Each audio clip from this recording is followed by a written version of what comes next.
everyone, welcome back to my channel. So ഇന്ന് നമ്മളൊരു അടിപൊളി കുപ്പിയായിട്ടാണ് വന്നിരിക്കുന്നത്. കുപ്പി എന്ന് പറഞ്ഞാൽ വെറും കുപ്പിയല്ല കേട്ടോ, നമ്മുടെ വീട്ടിലൊക്കെ സ്ഥിരമായിട്ട് കാണുന്ന ഒരു വേസ്റ്റ് സാധനം വെച്ചിട്ടാണ് നമ്മൾ ഇന്നത്തെ കുപ്പി ചെയ്യാൻ പോകുന്നത്.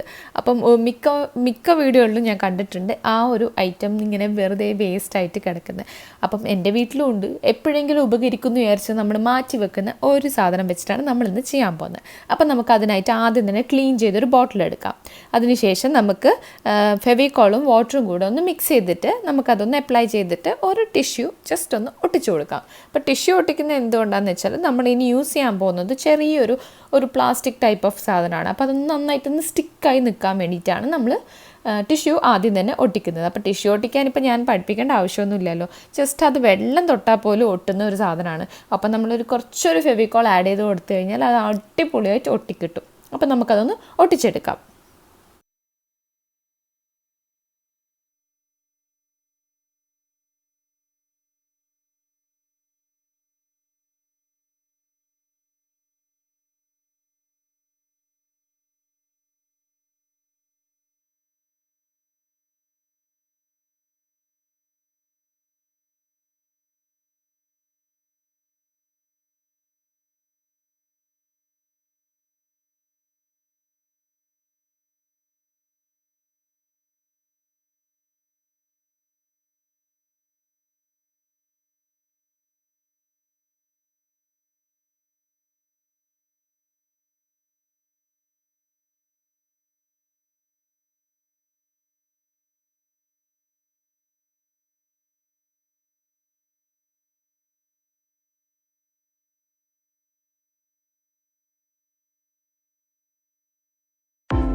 അടുത്തതാണ് നമ്മളുടെ താരം വരികയാണ്.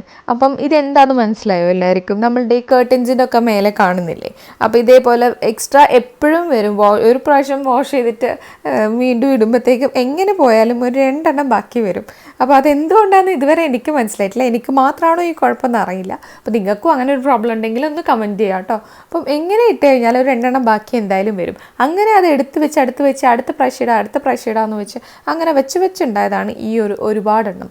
ഇപ്പം ഇതിൻ്റെ ആവശ്യമില്ല. ഇപ്പോൾ വേറെ ടൈപ്പ് കർട്ടൻസ് ആയതുകൊണ്ട് ഇപ്പോൾ ഇത് യൂസ് ചെയ്യുന്നില്ല. അപ്പോൾ ഇങ്ങനെ വെറുതെ വേസ്റ്റായി കിടക്കുമ്പോഴാണ് എനിക്ക് ഈ ഒരു ഐഡിയ തോന്നിയത്. അപ്പോൾ നമ്മൾ ഇതാണ് ഇന്ന് യൂസ് ചെയ്യാൻ പോകുന്നത്. ഞാൻ പറഞ്ഞില്ലേ ചെറിയൊരു പ്ലാസ്റ്റിക് ടെക്സ്ചർ ഉണ്ടെന്ന്, ആ പ്ലാസ്റ്റിക് ടെക്സ്ചർ ഇതിനാണ് ഉള്ളത്. അപ്പം നമുക്ക് മറന്നു പോകാതെ എല്ലാ ഭാഗത്തും ഫെവിക്കോൾ ഒന്ന് അപ്ലൈ ചെയ്തിട്ട് ഒന്ന് സ്റ്റിക്ക് ചെയ്തെടുക്കാം. പെട്ടെന്ന് ഒട്ടിക്കിട്ടും, ഒരു ടെൻഷനും വേണ്ട. ഫെവിക്കോൾ വെച്ചിട്ട് തന്നെ നമുക്കിത് സ്റ്റിക്ക് ചെയ്തെടുക്കാവുന്നതാണ്. ഒരു ഗ്ലൂവിൻ്റെ ആവശ്യമില്ല. അപ്പോൾ കണ്ടില്ലേ അടിപൊളിയായിട്ട് ഒട്ടി നിൽക്കുന്നുണ്ട്. അപ്പം നിങ്ങൾക്ക് ഇഷ്ടമുള്ള രീതിയിൽ ഇതിനെ സ്റ്റിക്ക് ചെയ്ത് കൊടുക്കാം. ഞാനിത് കംപ്ലീറ്റ് ബോട്ടിലിൽ ഒട്ടിച്ചു കൊടുക്കുകയാണ് ചെയ്യുന്നത്.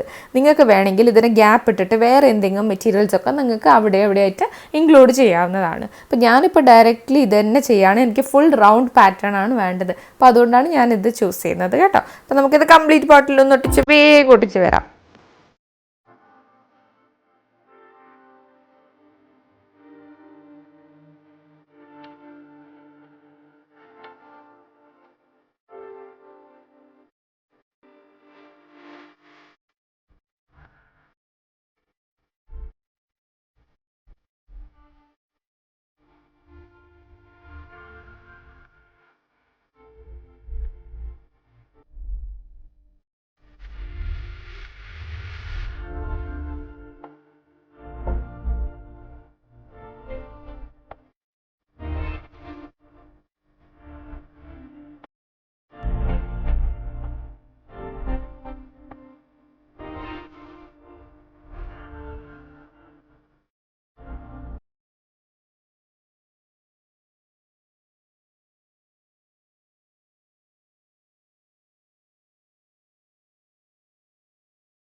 ഓ ഓ, രണ്ട് സൈഡ് എന്ന് പറഞ്ഞിട്ട് ഇപ്പം 4 സൈഡും ബ്ലാക്ക് തന്നെയാണല്ലോ അടിച്ചിട്ടുള്ളത്.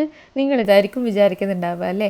ശരിയാണ്, 2 സൈഡ് എന്ന് പറഞ്ഞിട്ട് ഞാനിപ്പോൾ 4 സൈഡും ബ്ലാക്ക് തന്നെ അടിച്ചു. എന്താണെന്ന് വെച്ചാൽ 2 സൈഡ് കഴിച്ചപ്പോഴാണ് ബ്ലാക്ക് കാണാൻ നല്ല ഭംഗിയുണ്ടെന്ന് മനസ്സിലായത്. അപ്പം മറ്റുള്ള 2 സൈഡും കൂടി ബ്ലാക്ക് തന്നെ അടിക്കണം എന്നൊരാഗ്രഹം. മനുഷ്യന്മാരെ മനസ്സല്ലേ, പെട്ടെന്ന് അങ്ങോട്ട് മാറി, എന്ത് ചെയ്യാനാ അല്ലേ? അപ്പം 2 സൈഡും 4 സൈഡും ബ്ലാക്ക് തന്നെ അടിച്ചിട്ടുണ്ട്. ഇപ്പോൾ കംപ്ലീറ്റ് ആയിട്ട് അടിച്ചിട്ടുണ്ട്. ബ്ലാക്കിനോട് എല്ലാവർക്കും ഒരു പ്രത്യേക ഇഷ്ടം തന്നെയാണ് അല്ലേ? നിങ്ങൾക്കോ അങ്ങനെ തന്നെയാണോ? അപ്പം അതൊന്ന് കമൻറ്റ് ചെയ്യാം കേട്ടോ. അപ്പോൾ ഞാനിപ്പോൾ കംപ്ലീറ്റ് ആയിട്ട് ബ്ലാക്ക് അടിച്ച് കഴിഞ്ഞിട്ടുണ്ട്. ഇനിയാണ് നമ്മുടെ പഴയ കളറിനെ എവിടെയെങ്കിലുമൊക്കെ ഒന്ന് ഇൻക്ലൂഡ് ചെയ്യേണ്ടത്, ഇല്ലേ അതിന് വിഷമാവില്ലേ? അപ്പോൾ അതുകൊണ്ട് ഞാൻ ആ കളർ തന്നെ എടുത്തിട്ടുണ്ട്. അതായത് നമ്മുടെ ബ്രോൺസ് കളർ, പേൾ മെറ്റാലിക് കളറിൽ ബ്രോൺസ് എടുത്തിട്ടുണ്ട്. ഇനി നമുക്ക് നമ്മുടെ പഴയ രീതി തന്നെ കൈയിൻ്റെ ബാക്ക് സൈഡിൽ കുറച്ച് അടിച്ചു കൊടുക്കുക. എന്നിട്ടൊന്ന് ഫാസ്റ്റായിട്ടൊന്ന് എല്ലായിടത്തേക്കും ഒന്ന് ബ്രഷ് ഒന്ന് ഓടിക്കുക. ബ്രഷ് എടുക്കുമ്പോൾ പ്രത്യേകം ശ്രദ്ധിക്കണം, ഉണങ്ങിയിട്ടുള്ള ബ്രഷ് ആയിരിക്കണം കേട്ടോ, ഇല്ലെങ്കിൽ അത് അവിടെ പറ്റി പിടിക്കും. അപ്പം നന്നായിട്ട് ഉണങ്ങിയിട്ടുള്ള ഒരു ബ്രഷ് എടുക്കുക, നമ്മുടെ ഈ ബ്രോൺസിൽ ഡിപ്പ് ചെയ്യുക, വെള്ളമൊന്നും ആഡ് ചെയ്യരുത്, ബ്രോൺസിൽ ഡിപ്പ് ചെയ്യുക, കൈയിൻ്റെ ബാക്ക് സൈഡിലൊന്ന് റബ്ബ് ചെയ്യുക. കൈയിൻ്റെ ബാക്ക് സൈഡ് ഇഷ്ടമില്ല വെച്ചാൽ നിങ്ങൾക്ക് നിങ്ങളുടെ പാലറ്റ് എടുക്കുക കേട്ടോ. അതെ, വളരെ സ്പീഡായിട്ട് നമുക്കൊന്ന് അടിച്ചെടുക്കാം. അപ്പോൾ ഒരു ഫസ്റ്റത്തെ ഒരു പ്രാവശ്യം അടിച്ചതിന് ശേഷം ഈ പ്രൊസീജിയർ റിപ്പീറ്റ് ചെയ്തിട്ട് ഒരു 2ാമത്തെ പ്രാവശ്യം കൂടി അടിക്കുക. അപ്പോൾ നല്ലൊരു കളർ കിട്ടും. അപ്പോൾ ഇത്രയേ ഉള്ളൂ, വളരെ സിമ്പിളായിട്ടുള്ളൊരു ബോട്ടിലാണ്. എല്ലാവരുടെ വീട്ടിലും വീട്ടിലും കാണാവുന്ന ഒരു സാധനം വെച്ചിട്ടാണ് നമ്മൾ ഇന്ന് ബോട്ടിൽ ആർട്ട് ചെയ്തിരിക്കുന്നത്. വളരെ സിമ്പിളാണ്, എല്ലാവരും ഒന്ന് ട്രൈ ചെയ്ത് കൊടുക്കുക. അപ്പം നിങ്ങളുടെ എന്താ പറയുക കമൻസ് ഒക്കെ ഒന്ന് കമൻറ്റ് സെക്ഷനിൽ വന്നിട്ട് പറയുക. വളരെ ഇമ്പോർട്ടൻ്റ് ആണ് നിങ്ങളുടെ കമൻസ്. ഇഷ്ടപ്പെട്ടാൽ എന്തായാലും ലൈക്ക് ചെയ്യാൻ മറന്നു പോകരുത്. ഇഷ്ടപ്പെട്ടില്ലെങ്കിൽ ഡിസ്ലൈക്ക് ഓപ്ഷനും ഉണ്ട് കേട്ടോ. പിന്നെ ഇഷ്ടപ്പെട്ടിട്ടുണ്ടെങ്കിൽ ഫ്രണ്ട്സിനൊക്കെ ഒന്ന് ഷെയർ ചെയ്ത് കൊടുക്കുക. ആരെങ്കിലും സബ്സ്ക്രൈബ് ചെയ്യാതെ കാണുന്നുണ്ടെങ്കിൽ ഒന്ന് സബ്സ്ക്രൈബ് ബട്ടണും കൂടെ ഒന്ന് ക്ലിക്ക് ചെയ്തേക്ക്. And thank you so much for watching. By.